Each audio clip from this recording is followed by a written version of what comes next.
Et nous sommes de retour dans ce 18h15 et dans ce Face à la Rédac et on parle économie ce soir avec notre invité Benjamin Zimmer. Bonsoir. Bonsoir. Vous êtes auteur de l'ouvrage Start-up, arrêtons le massacre, un ouvrage dans lequel vous réglez leurs comptes aux start-up et au système de financement de ces sociétés.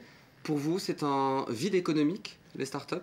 Alors, c'est un ouvrage que j'ai écrit avec Nicolas Menet. Le titre, c'est Arrêtons la mascarade. J'ai dit quoi? Le massacre. Pardon. Mais ça pourrait effectivement, ça pourrait devenir un massacre. Cette politique, si effectivement on ne la contrôle pas mieux. Alors effectivement, on dénonce un système aujourd'hui autour de l'économie, de l'innovation et des startups qui prend en fait la start-up comme une victime qui est consentante de cet écosystème où les politiques se servent des start-up pour masquer une politique assez pauvre en termes de développement économique, où les investisseurs investissent dans les startups parce que c'est un bon produit financier. Et beaucoup d'entrepreneurs, malheureusement, comme Tom dans ce livre, tout ça est un rêve qui est malheureusement illusoire et il va se planter. Oui, parce que comme 90% des start-upers, en fait, vous partez d'un constat, et le premier des constats, c'est que 90% des start-up depuis 2011, ces chèques sont en échec, en fait. Aucune n'a survécu à ces 5 ans. Exactement. Une étude qu'a fait l'INSEE en 2016 démontrait qu'effectivement, il y avait 90% des start-up qui, au bout de 5 ans, malheureusement, mettaient les clés sous la porte. Parmi les 10% qui restaient, 7% étaient en perte et 3% étaient tout juste rentables. Donc on a un rêve quand on développe une start-up, c'est de devenir un jour Mark Zuckerberg ou Bill Gates, d'avoir sa licorne. Malheureusement, il faut faire très attention. Tout ça, c'est de la paillette. Il ne faut pas tomber dans le piège médiatique où la start-up, c'est cool, c'est facile, il y a un environnement financier qui nous permet aujourd'hui d'avoir de beaucoup d'investissements et d'investisseurs. Malheureusement, avoir une bonne idée qui va être utile à des vrais clients, ça, c'est beaucoup plus difficile. Ah, c'est ça. Puis il ne suffit pas d'avoir une bonne idée. Il faut être sûr qu'elle soit, comme vous le dites, utile, qu'elle soit fondée sur du vrai et pas sur de l'illusion. C'est ça l'idée. Exactement.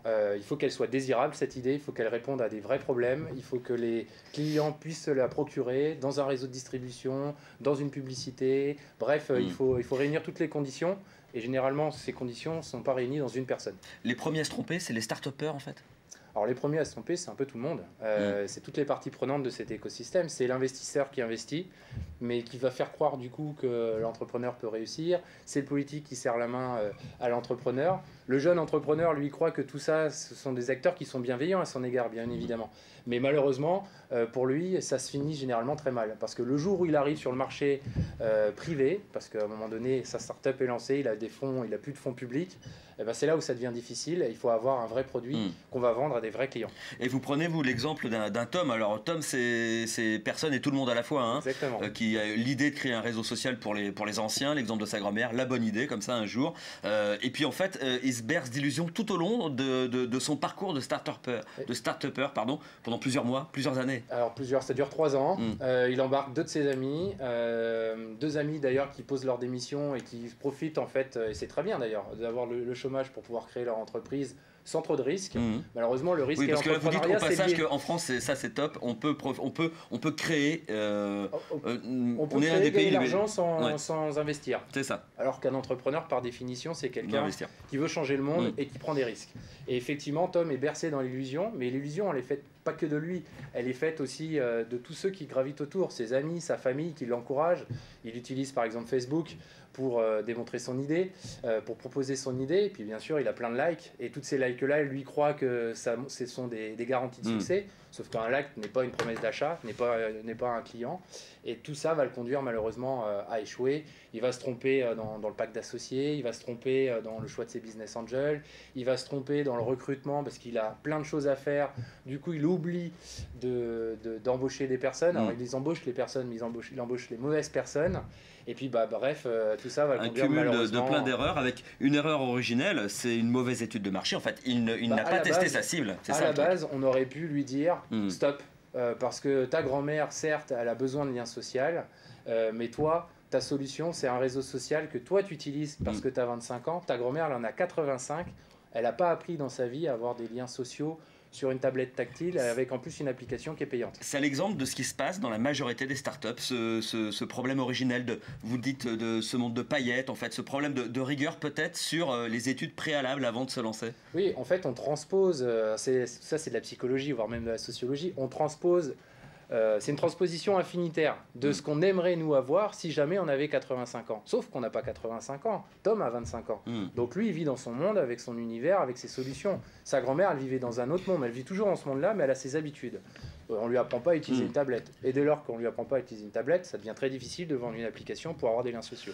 Alors, Tom n'est pas tout seul, hein, vous l'avez dit. À toutes les étapes du développement de sa start-up, il y a eu des personnes qui l'ont encouragé, mais des personnes qui sont assises, j'allais dire, économiquement, politiquement, des personnes qui sont rationnelles. Pourquoi à aucun moment, il y a quelqu'un qui lui dit « Hey, ton idée, elle n'est pas bonne, et on ne va pas investir chez toi parce qu'au bout du compte, ça ne rapportera rien derrière de tangible ». Alors, parce que probablement que Tom, ces personnes-là, il ne les a pas écoutées.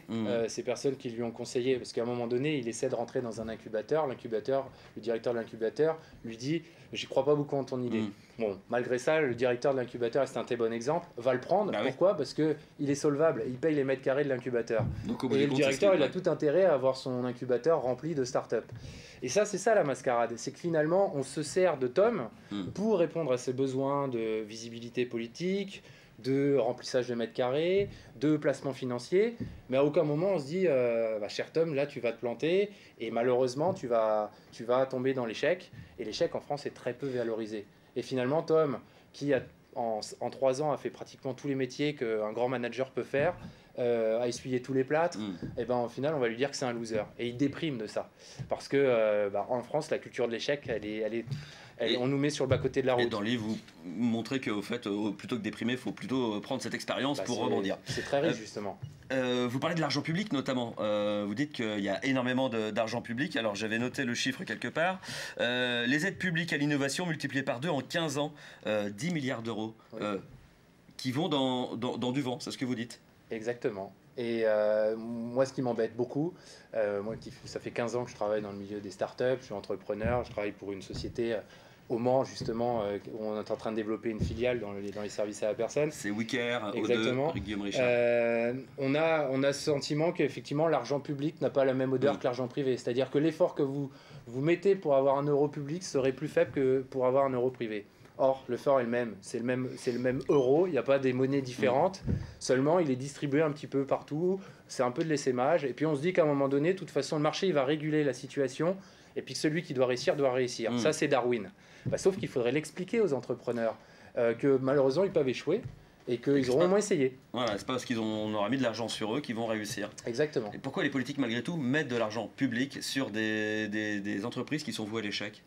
Peut-être qu'autour d'eux, ils n'ont peut-être pas les bons conseillers pour justement analyser les business plans, les modèles d'affaires de ces entreprises.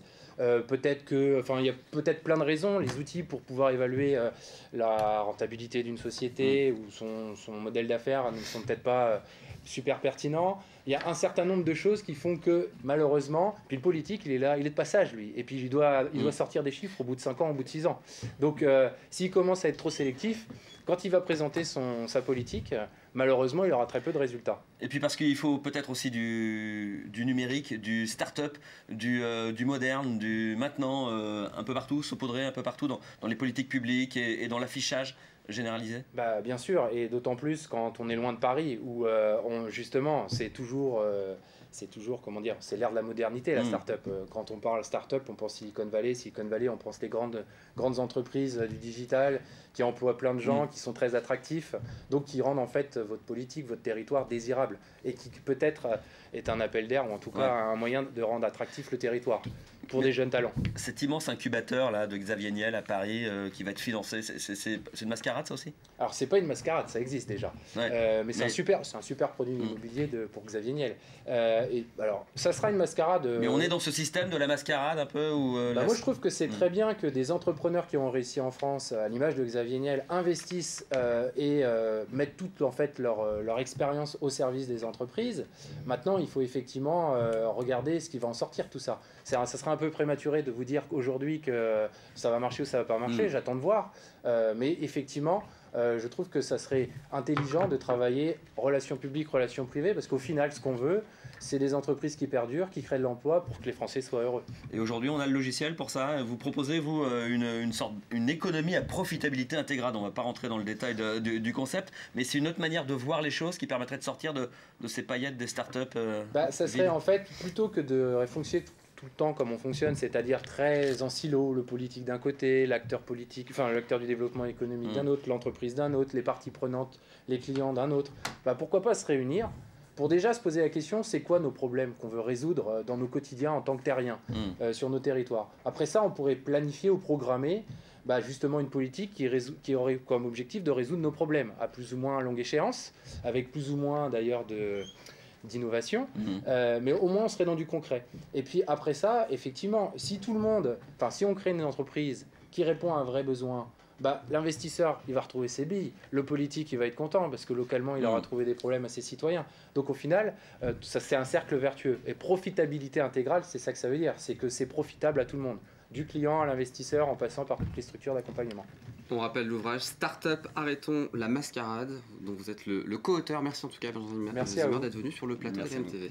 Et c'est la fin de ce Face à la Rédac.